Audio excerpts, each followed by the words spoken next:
aramızda olguları düşlerde görmek isteyen sen huzurunu seren yalanışlayan duygularımı gerek sen bana gerek sen bana gerek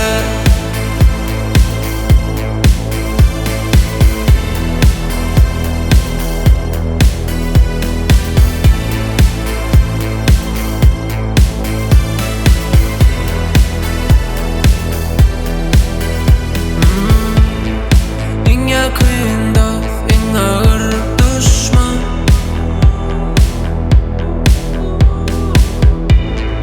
gözlerimden yettin dudağımdan olsa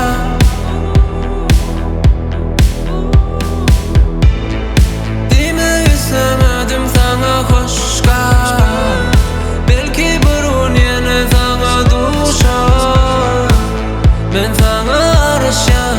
ben sana arışan ben sana arışan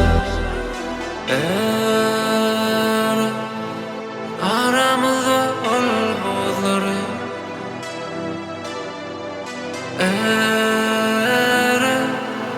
aramızda olguları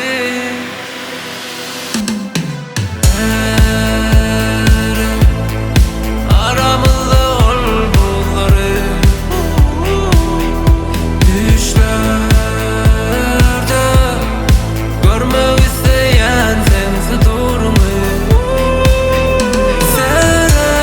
seren yalanışlayan duygularımı gerek sen bana gerek sen bana gerek